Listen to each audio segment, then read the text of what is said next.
enorme poder compartir este gran evento que Freya Cervantes y Marcos Bozar han organizado entre sus universidades mexicana y alemana. Y al mismo tiempo una alegría enorme de sumarme a este foro del que participan queridísimos colegas, amigos, gente muy apreciada, con la que, algunas de las cuales con las que trabajo hace tiempo, otras con las que venimos colaborando no hace tanto tiempo, pero lo hermoso es sentirse realmente contribuyendo a este espacio cada vez más nutrido y estimulante de estudios sobre el libro y la edición. Y bueno, esta sorpresa, alegría enorme, momento tan esperado que para mí fue la sincronización de varios proyectos internacionales dedicados a las ferias internacionales de libros, que bueno, que ha sido mi primer gran tema de investigación, que yo comencé a realizar con etnografías en las ferias de Brasil en 1991, hace más de, hace casi, digamos, un montón de tiempo, ya ni puedo calcularlo, pero eso ha sido un enorme estímulo porque, por un lado, ha sido un proyecto aquel que dio lugar a la escritura de mi tesis de maestría defendida en el Museo Nacional de Río de Janeiro en 1994. Fue, digamos, un tema que continué trabajando en filigrana, que emergía y se sumergía a lo largo del tiempo, porque había sido una experiencia realmente transformadora de mis horizontes profesionales, y allí había subrayado algunos temas que no podía no seguir trabajando, como especialmente la internacionalización de los mercados culturales en esa época de tan violenta concentración de capitales y de auge del neoliberalismo, y digamos, y de génesis del mundo cultural que vivimos hoy en día, que quizás se ha cristalizado recién nítidamente a lo largo de los años 2000 con el asentamiento de la cultura digital y todas las transformaciones profundas que ha sufrido esta tecnología del intelecto tan antigua y perdurable como es el libro. Y bueno, y el estímulo fue enorme porque justo en el momento en que los proyectos de los colegas vinieron a ponerse en pie, yo justo estaba organizando mis archivos para depositarlos en la reserva documental del Museo de Antropología de Córdoba, donde trabajo, y que bueno, es todo un dilema, porque desprenderse de la posesión privativa de los productos de la investigación, en toda una nueva política que la ciencia argentina había empezado a tener así en muchos años, mucho tiempo atrás, pero que muy pocos científicos sociales han emprendido. Y bueno, y para mí fue otro nuevo estímulo para no abandonar jamás ese primer amor que para mí fueron las ferias del libro como un evento explosivo, contagiante, embriagador en alguna medida y repleto de signos, de potenciales objetos de problematización sociológica, histórica, politológica, económica y de todas las vertientes, ¿no? Por eso, en alguna medida, para mí es, digamos, esta colectivización de un espacio de estudios a más de 25 años de que yo había empezado a hacer todo esto, y durante buena parte del tiempo confieso que me había sentido demasiado solo, fue tan rica que al punto tal que comencé a reescribir,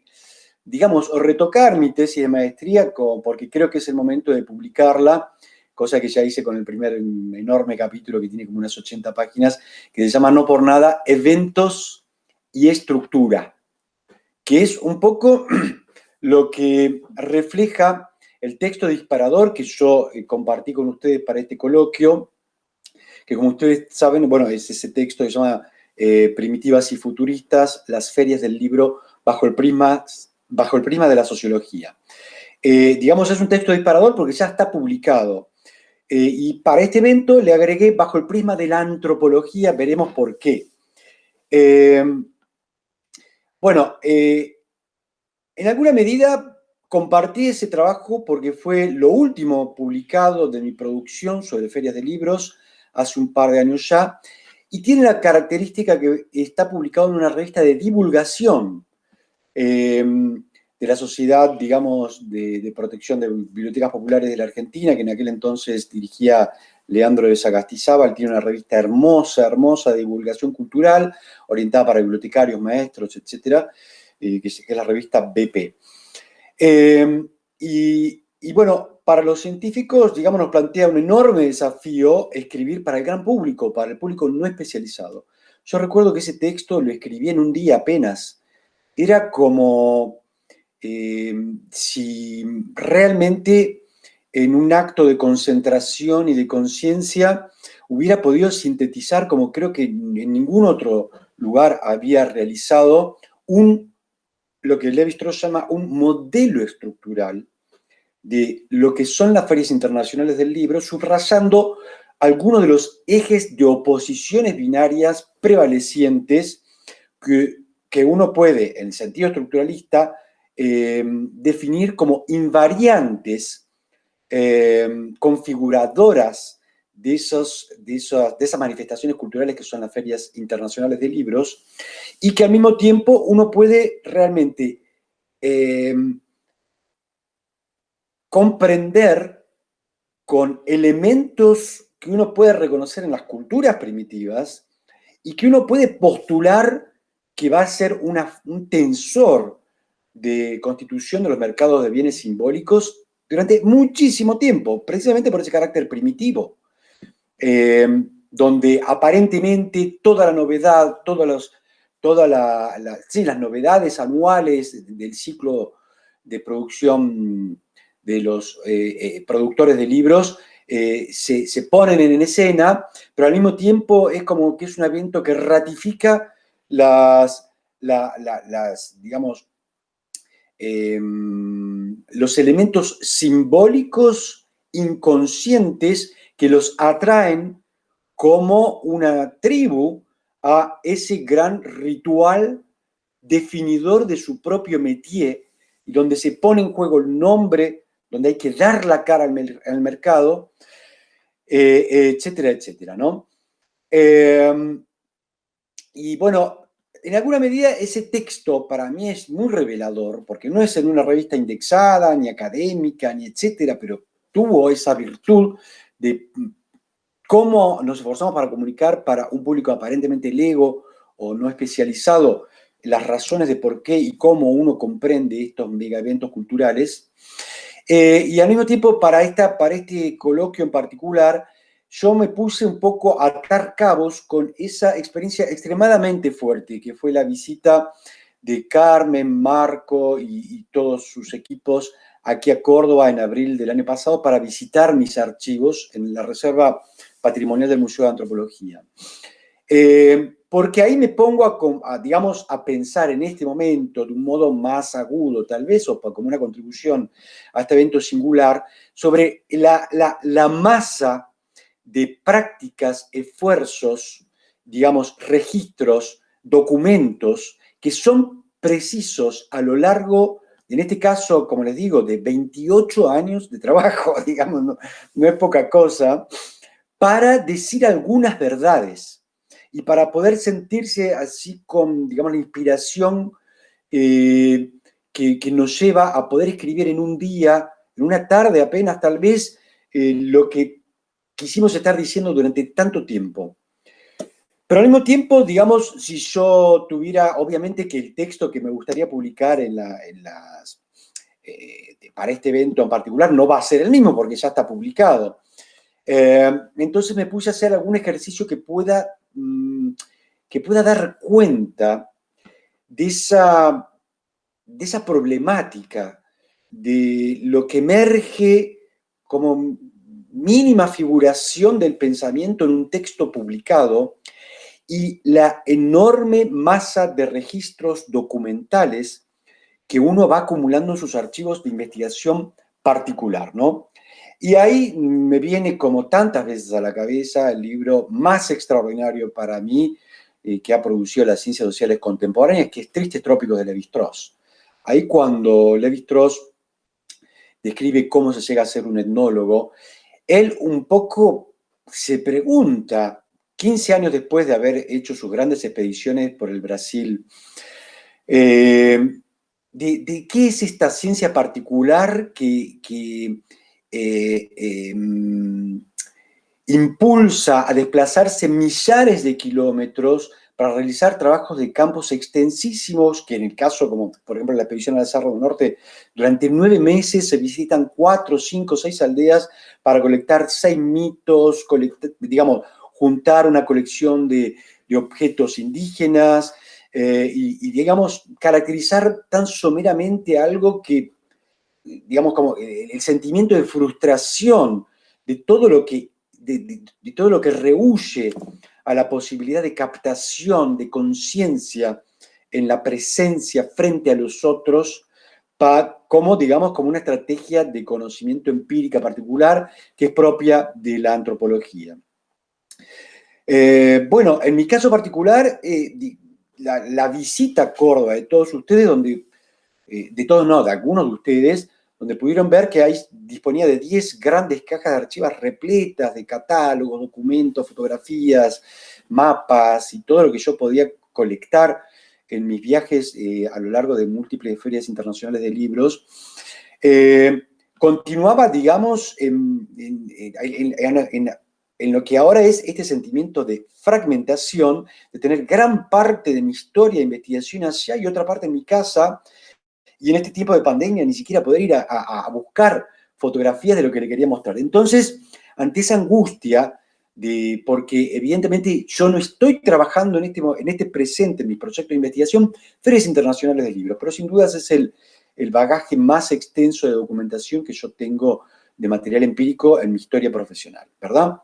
Entonces, ante esa angustia de no poder realmente volver a escoger un corpus para componer un problema que yo les pueda presentar como novedoso en este nuevo entramado de diálogos que ustedes están proponiendo para el avance de la investigación,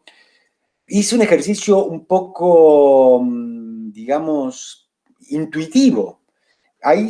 Una de las cosas que yo acumulé, que no llevé al archivo del museo, por ejemplo, fueron mis cuadernos de campo. No sé si eran unos 15, 20 cuadernos de campo de registro durante ferias internacionales de libros, y ahí agarré un poco, así de sopetón, un cuaderno de campo que fue, digamos, muy, muy importante, en el que registré, digamos, comenzando de un lado, mi experiencia de campo en Liber 97 en Madrid, y del otro lado, digamos, del cuaderno empecé a escribir al revés mi primer trabajo de campo en Frankfurt, también en octubre del 97, días después de la feria española, ¿no? Y allí me puse un poco a experimentar con lo que yo había hecho, porque efectivamente, digamos, uno pone tanto empeño y,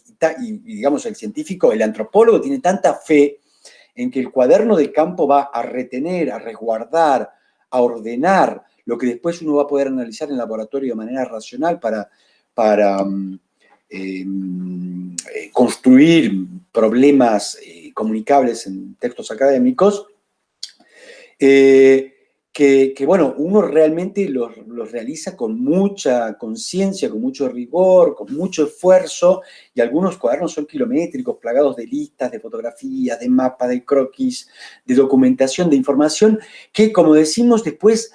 un 3% uno puede llegar a comunicar directamente como hechos, acontecimientos explicativos en los textos académicos que genera. Entonces aquí tenemos, digamos, el corpus en el cual estoy construyendo un problema gracias a la invitación de este evento, son esos 3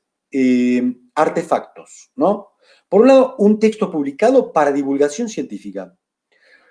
Por otro lado, digamos, un conjunto de textos donde yo fui comunicando académicamente cosas sobre las ferias internacionales de libros, sobre un circuito particular de ferias internacionales de libros, que es esa lista de artículos, capítulos y libros que les he comunicado en mi semblanza. Y por otro lado, el material privado, manuscrito, digamos, esa hojarasca, esa escoria a veces del esfuerzo intelectual y científico que está contenido en los trabajos de campo. ¿Qué me puse a hacer? Me puse a hacer algo que, es decir, voy a revisarme. Y aquí también, digamos, si Lévi-Strauss es para mí un faro permanente sobre lo que debe realizar un antropólogo como profesional, el otro gran faro para mí es Pierre Bourdieu. Y evidentemente esto también conlleva una enorme dosis de lo que él llama la antropología reflexiva, que no es ningún ejercicio narcisístico ni individual, sino realmente es la indagación sistemática de las condiciones intelectuales, teóricas, psicológicas y los condicionamientos institucionales que explican cómo y por qué uno va tomando determinadas derivas en la experiencia profesional, digamos, haciendo consciente de que nada está librado al libre albedrío, ni siquiera es fuente de la libertad, de la libertad creadora, como decía Alejandro Korn en los años 30, ¿no? Sino que, bueno, uno es el fruto social de ciertos contextos de investigación y en mi caso particular de lo que era el Museo Nacional y la Academia Brasileña en los años 90, ¿no? Bueno, entonces un poco no voy a poder comentarles cómo es ese cuaderno de campo madrileño que escogí un poco al azar, como les digo, del 97, pero lo que sí voy a hacer, y un poco anticipo el texto que me gustaría componer para luego publicar conjuntamente en la publicación colectiva, va a ser también otro experimento que va a ser poner, digamos, un texto en dos columnas. En una voy a transcribir, no todo el cuaderno de campo, por supuesto, pero sí tal vez los 3 o 4 primeros días del trabajo de campo, donde yo eso sí ya lo he hecho, y ahí voy encontrando, digamos, las razones, los objetivos, ¿no? Entonces, por ejemplo, hay muy mala luz aquí, yo había impreso algunas cosas para poder mostrarles, croquis, etcétera, pero, digamos, ir transcribiendo el cuaderno de campo y en la columna paralela ir revisando, digamos, en este ejercicio de antropología reflexiva y comunicando las razones y explicaciones de por qué yo tomé tales decisiones, qué estaba buscando, digamos, restituir una cantidad de condiciones explicativas de ese cuaderno de campo particular en la progresión de la legitimación de un objeto de investigación. Entonces, un poco tiene esa virtud, digamos, de revisitar, reexplicar, volver a poner a prueba, digamos, y volver a darse cuenta de que en buena medida digamos, las razones o, digamos, o las búsquedas que hoy en día uno puede tener más en claro o como, digamos, como está expresado en el texto Primitivas y Futuristas, son, digamos, el resultado tortuoso, porque no es la evolución racional, controlada, sistemática, como si uno tuviera todo el tiempo la pelota al pie, como decimos en la jerga futbolística, la conciencia de los actos de investigación y hacia dónde uno quiere ir. Pero sí hay, digamos, un trabajo como digo, ¿no? De un trabajo silencioso, privativo, del trabajo de campo, del trabajo en la casa, en el laboratorio, en la institución, etc. El afloramiento repentino en alguna publicación comunicable, y en realidad una totalidad del proceso cognitivo que han hecho de tal tema de investigación un objeto legítimo de trabajo, ¿no? Entonces, un poco es cómo lidiar con lo publicado, con la diversidad de alternativas de publicación de lo que trabajamos sobre las ferias internacionales de libros y cómo, digamos, cómo componemos conocimiento. Entonces, mi contribución en este evento particular tiene este sesgo, si se quiere, epistémico, epistemológico, metodológico, digamos, para ponderar el lugar del trabajo de campo, de la libreta de campo, de la posibilidad de publicar fragmentos de las libretas de campo y unir lo que es, digamos, lo privado y lo público. Digamos, como digo, ¿no? Como volví a insistir, el lado oscuro de la investigación, ¿no? Que, vuelvo a insistir también, nunca es un trabajo individual. Por supuesto, no voy a hacer las memorias de mis trabajos sobre ferias internacionales de libros, eh, pero, pero creo que es mi deber para explicarme a mí mismo, en primer lugar, cómo y por qué sostengo, digamos, ese interés en un tema particular como las ferias internacionales de libros, ¿no? Ya para el coloquio de Galicia y de Alemania,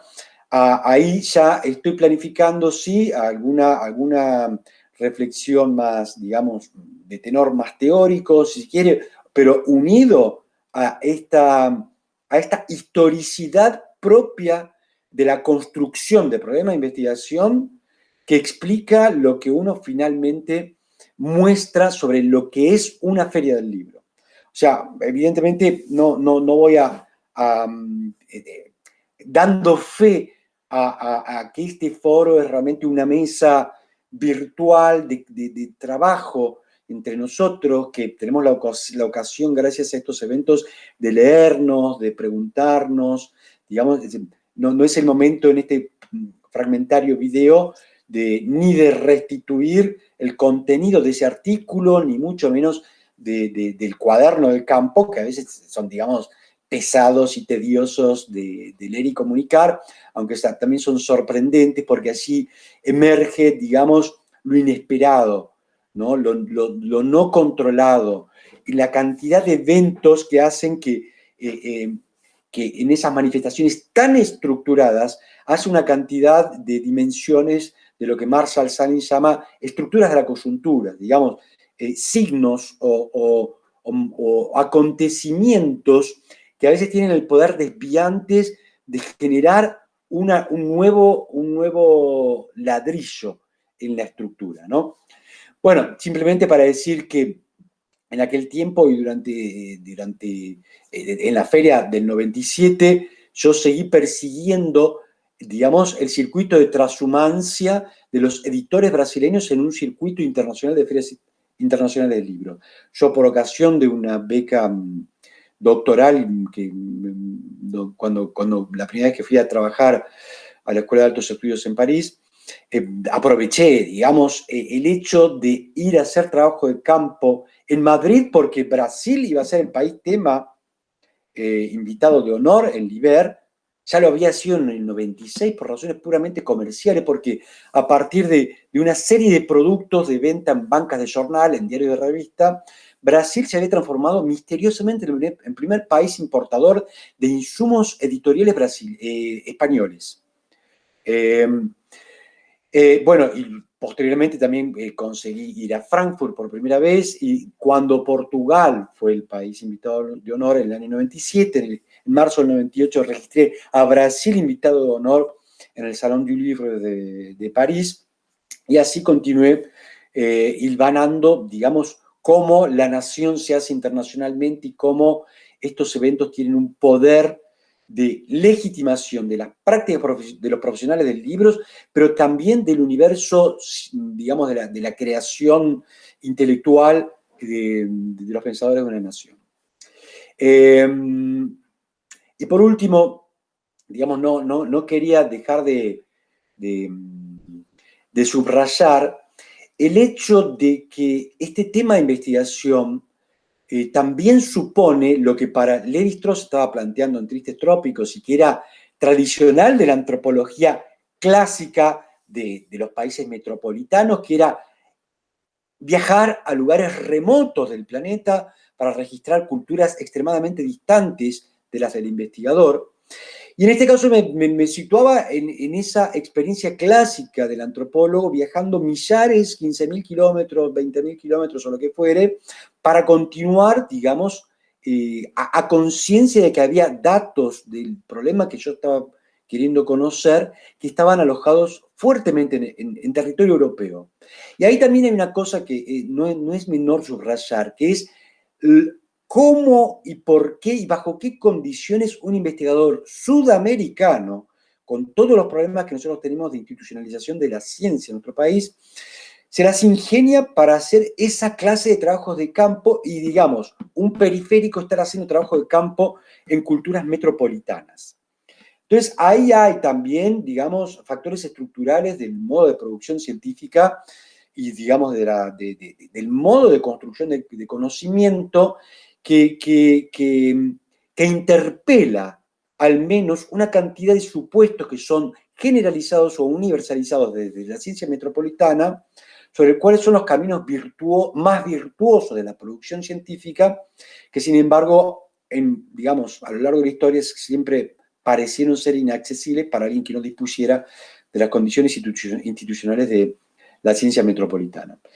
Entonces, bueno, queridos amigos, si bien no he sido, digamos, empíricamente muy explícito sobre lo que yo pienso sobre las ferias internacionales del libro, sobre la historia de mis investigaciones, etcétera, esta es la estrategia que yo he elegido en este momento para poder realizar una nueva síntesis desde otro ángulo, como decía, desde un lado más oscuro, no visible, de lo no publicado, para enriquecer cómo y por qué podemos interpelar estos mega eventos internacionales que son tal vez de las manifestaciones más primitivas y más innovadoras o futuristas del mundo cultural contemporáneo. Así que es un gusto agregar esta faceta visual a mi contribución a este evento fantástico y nuevamente agradecer muchísimo a Freya y a Marco, y realmente lamentando enormemente no poder abrazarlos, compartir, digamos, toda esa escena en bambalinas del evento académico, como también es en la Feria del Libro, que son los cócteles o los encuentros en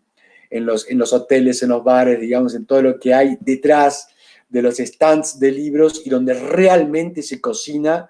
el mercado editorial y, en nuestro caso, la buena producción académica. Así que, bueno, les mando un beso, un abrazo enorme y será hasta pronto.